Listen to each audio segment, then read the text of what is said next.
So the Lorcana TCG finally came out for LGSs, which means there's going to be product available including starter decks. And if you're the type of person who just wants to start with the starter deck to find out how it is, this is the video for you. I'm going to go through all 3 starter decks in order to talk about the different styles, play styles that is, the way that you could upgrade them, the specific lists for them, and anything else that you might need to know. So as you can see here, there are 3 different starter decks in the first chapter, where it has Amber Adamus, which is orange purple, I guess, Emerald Ruby, green red, and Sapphire Steel, which is blue steel. And if you came from any other starter TCGs, they're all pretty correlated to its own colors, like blues for control, reds for aggro, that type of thing. But it works a little bit differently in this game because there's different traits and things that they offer. And of course, if you want a little bit more of a breakdown for, when I say little, I mean 2 25-something minute videos about ink colors, definitely check out the thing at the top right. Let's talk through the first one, which is basically orange purple. I always butcher Amethyst, so I'm just not going to say it. This one's more of a gold wide type of deck. There's lower costed things. It's designed to basically put a lot of bodies on board in order for you to get lore, and that's the whole thing, right? Some bodies, like lower costed bodies, can just be a 2/2, right? Like a 1/2, 1/3, whatever. But this sort of focuses on playing a lot of things and taking advantage of the 2 things that are on the box, which is Moana and as well as Mickey. Although I think they only include 1 of each, so just have that in mind. We will take a look at the deck list in a second. This is more easy in general, not even in sealed, to play, because I think it's more of a beginner friendly deck to me. I think it is probably the easiest one to pick up and be like, oh, this is Lorcana. I can play these things, and it basically has the things that Lorcana wants to do: getting lore, playing bodies, understanding the mechanics at the base level, and a few keywords here and there. Not a whole ton, but a few. It does have draw options. Amethyst or purple does include that as an ink color. It has things to replace itself, like things that you play, like Maleficent, that you play, and you end up replacing itself by drawing a card. It is a little bit weak to steel because there are so many smaller bodies. Things like the sword song, the action song, does 2 damage to all of your bodies on board. There's also Tinkerbell, and as well as a 1-cost action card that does 2 damage to 1 character. So those are the things you have to keep in mind. So if you pick up this deck, you're playing in sealed and you go against steel, try not to go too wide. Be conservative with yourself and play bigger bodies. The other notable cards are Mickey, Moana, and as well as Dr. Facilier. And this means that Mickey is a card that features the way to play the brooms for cheap, or for 1 less. If you have multiple Mickeys, which this doesn't in this deck, that you can play more. But instead of being banished or sent to the grave, it goes back to hand if Mickey's on board with those brooms. Moana is cool because, again, she is one of those cards that can abuse attacking and then questing afterwards, because she allows to restand your exerted princesses. And Dr. Facilier is kind of like Mickey Mouse, but for everything, which is cool. Here's the deck list that I stole from not only Dreamborn, but the link is there if you want to steal it and play it on Pixelborn, or just in general if you want to proxy, whatever. I don't know. But I did steal from an article, so there you go. So when you compare this deck list, like I said before in the notes, or the footnotes, is that you'll have more 1-drops and as well as 2-drops, I believe, than anything else, right? Or any other starter decks. So if you like playing bodies on board and you know how to play around removal, then this is the deck for you. The one-ofs are pretty important to note, where Hades gets something back from the banished pile, any of the characters pretty much, which you can get back your Mickey Mouse or Moana or whatever. Of course, we talked about Mickey Mouse, and as well as Moana and Dr. Facilier here, which are all one-ofs. The 6-drop here, which is the 5/7, is not too bad. It's just a big body. There's 3-ofs, which is nice to have, as in, like, you don't have to order those cards if you plan to play purple in general. Friends on the Other Side basically just says you can draw 2 cards. Basically, that's all it really is. Use them at 2 is really cool. Brooms are nice at 3 as long as you have that one of out for Mickey Mouse, but this is just important for sealed. So if you're trying to play this particular sort of deck and build, you know, there are things like Elsa, there's things like Ursula, and maybe even Stitch. All those things are pretty important cards when you're trying to play a strategy like this, or just, you know, purple orange in general. So like, just keep that in mind, that those cards are very strong, and you can just buy singles for those. Those cards are just not going to be coming out in these starter decks. Overall, again, footnotes: if you want to play wide, if you want to play some draw power from Be Our Guest, Friends on the Other Side, Maleficent up here, these are all things that draw you cards and keep the game going. Then you can play this deck. Also, Pascal is really annoying. It is the only evasive card in this deck, as in if you have another body on board, you can play Pascal, and it has evasive while you have another character, which is just really good in sealed. Like if they just don't have an evasive card, you just quest over and over again with it. They can't interact or challenge it.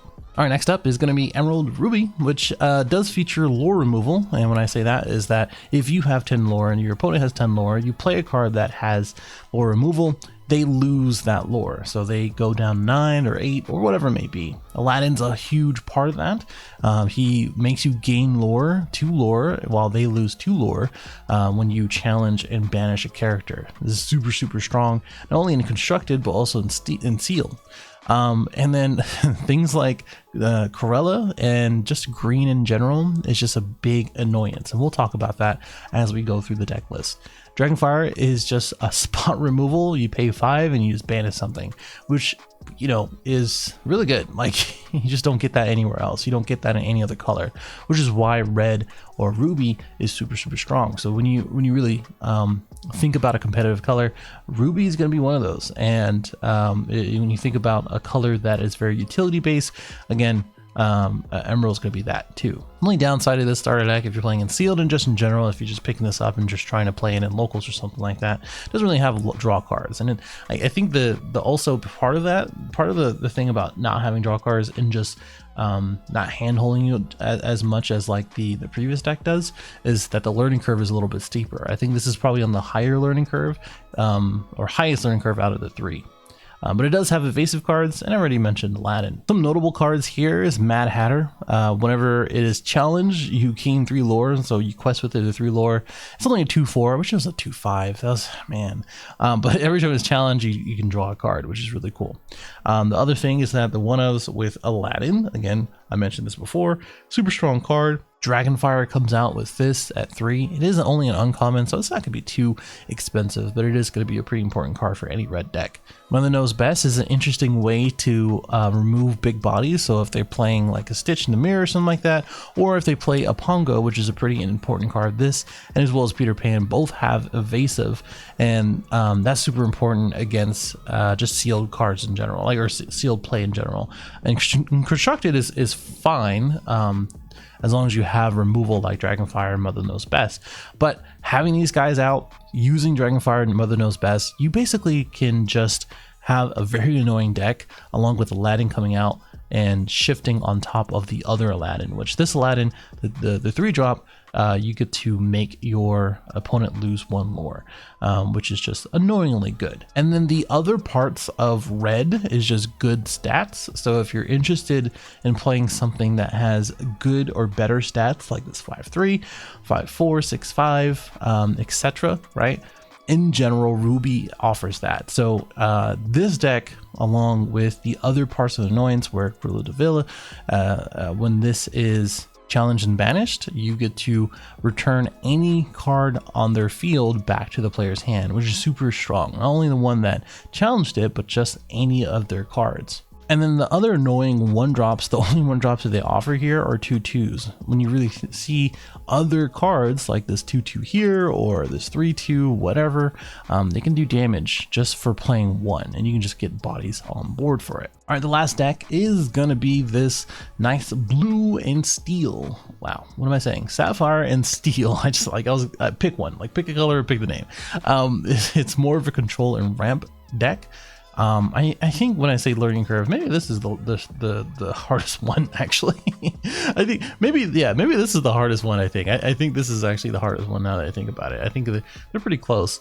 I guess when you start playing more and more with Ruby, the Ruby Emerald deck, I guess it does become easier. But for this one, you know, although you do have the options in Steel to remove things and Sapphire to ramp, those are the kind of control aspects of this deck.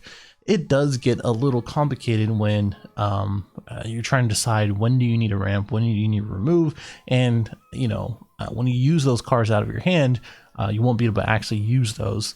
Well, I should say you lose hand advantage, and that's just important in this game. You just kind of steam, or you run out of steam, which is why, you know, purple or red is kind of good because you're having lower costed things for higher returns. But you do have higher cost of cards in here. You also have items, so you don't really see too many items in the other starter decks, but there are a bunch of items in this one. Simba is pretty cool, although not a super strong card.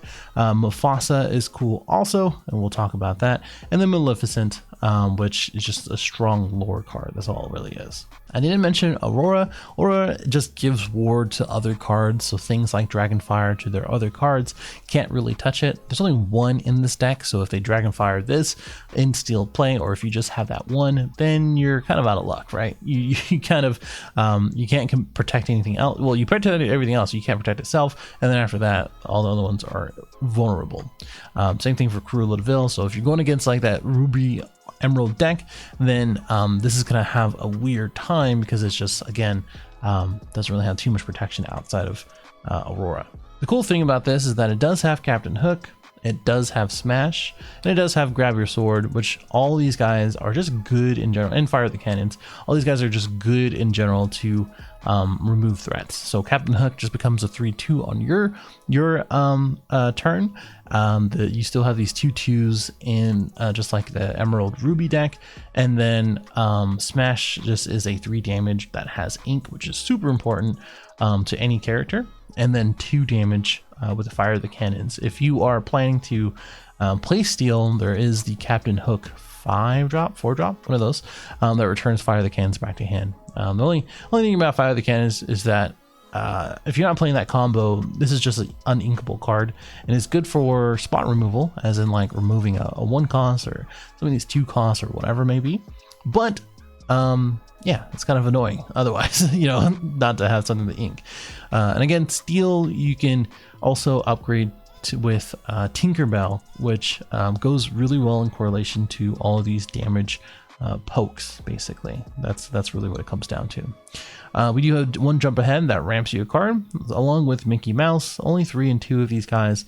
I think they're uncommons and commons, so it's not too bad, but those are pretty important in the ramp deck, along with Gamatella, which when she is banished, you get to place her into the Inkwell face down exerted. You don't have the item card where you can pay for and then use it to exert itself and then place any card in your hand in the Inkwell face down. But that is another option. The ratios in general are kind of weird in this. You know, the one of the Maleficent that I talked about before, and Mufasa, both of these guys have that 3 lore each. So if you're going to be playing into something higher cost, these guys are going to be pretty important to get out. And then we have all of these other 6, 7, and 8 costs with Scar, Simba, and Maui, all do specific things where you get to minus willpower, you get to challenge 8/6 basically with Simba, and as well as gain evasive, which is super important because you don't really have evasive in Steel or Sapphire. I'm pretty sure there's like maybe 2 or 3 cards, I would say.